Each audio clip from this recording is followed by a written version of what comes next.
বাংলায় কয়েকটা লোক আছে আপনারা জানেন, টিচারদের চাকরি খাওয়ার জন্য, গভর্নমেন্ট সার্ভিস খাওয়ার জন্য, যে কোনো ব্যাপারে কথায় কথায় জনগণের কাজ করে না, ওদের ভোট চাই না, ওরা কোর্টে গিয়ে শুধু পিল খায় আর পিল করে, পিআইএল করে করে বাংলার সর্বনাশ করছে।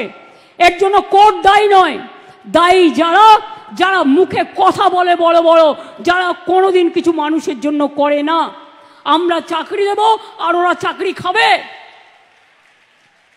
আমি পরিষ্কার বলছি, শিক্ষার্থীরা, শিক্ষক শিক্ষিকারা যারা বসে আছেন গতকাল থেকে, কেন বসে আছেন এই গরমের মধ্যে কষ্ট করে? আপনারা স্কুলে যান। আমি তো আপনাদের বলেছি, সুপ্রিম কোর্টে আপনাদের টাকা বন্ধ করে দিয়েছিল, চাকরি বাতিল করে দিয়েছিল, কিন্তু আমরা তো রিভিউ পিটিশন করেছিলাম এবং তাতে তো আমরা বলেছি যে আপনারা মাইনে পাবেন এবং সিস্টেম অনুযায়ী মাইনে আপনাদের কাছে চলে যাবে। এর জন্য কারো প্ররোচনা দেওয়ার দরকার নেই, দাঙ্গা করার দরকার নেই, উত্তেজনা করবার দরকার নেই। আর গ্রুপ সিডি যেটা বাতিল হয়েছে, আমাদের আইনজীবীদের সাথে পরামর্শ করতে দিন।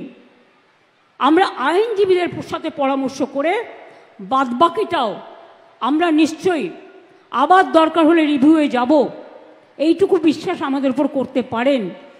যারা আপনাদের চাকরি খেয়েছে তাদের উপর ভরসা করবেন না, যারা চাকরি ফিরিয়ে দিয়েছে তাদের উপর ভরসা করুন, আর যারা আগামী দিনও ফিরিয়ে দিতে পারে তাদের উপর ভরসা করুন।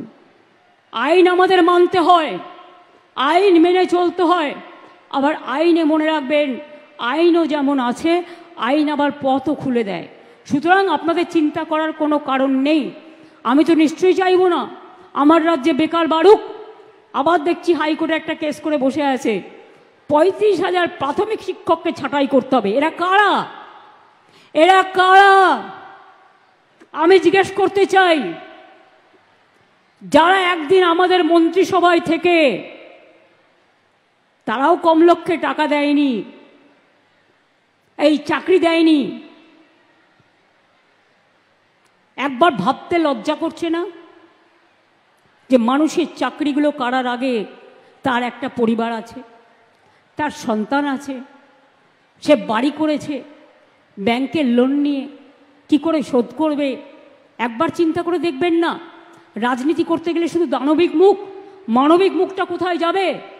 মানবিক মুখের আজকে সবচেয়ে বেশি প্রয়োজন। আর শিক্ষক শিক্ষিকারা আমি বলি,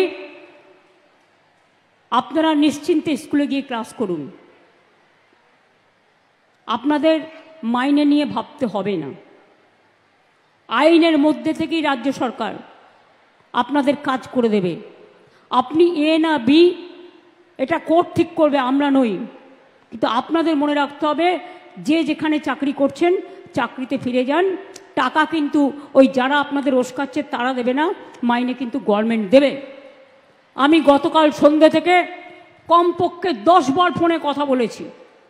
আমি কলকাতায় থাকলে হয়তো 1 সেকেন্ডে মিটিয়ে দিতে পারতাম, কিন্তু যেহেতু আমি মিদনাপুরে আছি, আমি রাত 12টা পর্যন্ত কথা বলেও দেখছি কেউ কেউ রিজিড আছে যে টেন্টেড আনটেন্টেড লিস্ট বের করতে হবে। আরে আপনার কি যায় আসে? কেন অন্যদের কথায় পা দিচ্ছেন? টেন্টেড কি আনটেন্টেড কি আপনার দেখার তো প্রয়োজন নেই। ওটা দেখার জন্য রাজ্য সরকার আছে, কোর্ট আছে। আমরা এভিডেন্স নেব, আমরা কোর্টের কি বলা হয়েছে দেখব। এটা আপনার তো লিস্টের দরকার নেই। আপনি চাকরি করেন, আপনার চাকরিটা আছে কিনা দেখার দরকার, আপনি ঠিকমতো মাইনে পাচ্ছেন কিনা সেটা আপনার দেখার দরকার। অন্যটা আপনার দেখার দরকার নেই, ওটা আমাদের ওপরে ছেড়ে দিন।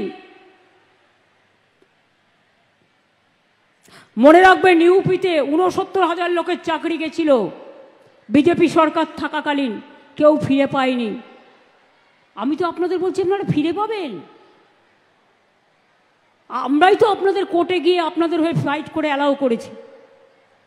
ত্রিপুরায় 10,000 লোকের চাকরি চলে গিয়েছিল, কোর্ট বাতিল করে দিয়েছিল। বিজেপি সরকার বলেছিল ক্ষমতা এসে ফিরিয়ে দেবে।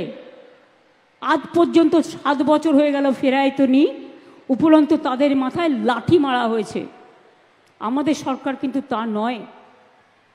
মনে রাখবেন, একটা দাঙ্গা হয়েছে দুঃখজনক, আমরা কেউ দাঙ্গা চাই না। দুটো ওয়ার্ডে, ধুলিয়ানে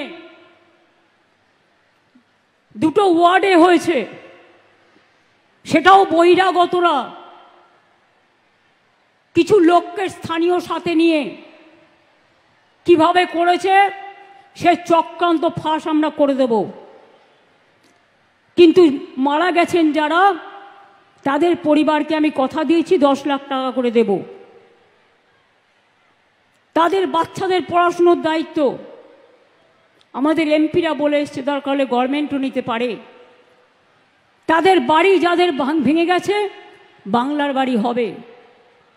দোকানদারদের ক্ষতি হয়েছে সেটা আমরা সার্ভে করছি। আমি মে মাসের ফার্স্ট উইকে যাব, আমি তখন গিয়ে বাদবাকিটা দেখে করে দিয়ে আসব। এইটুকু ভরসা আপনারা করতে পারেন, এইটুকু আপনারা নিশ্চিন্ত থাকতে পারেন। ডাউনলোড করুন এই সময় অ্যাপ iOS ও অ্যান্ড্রয়েডের জন্য।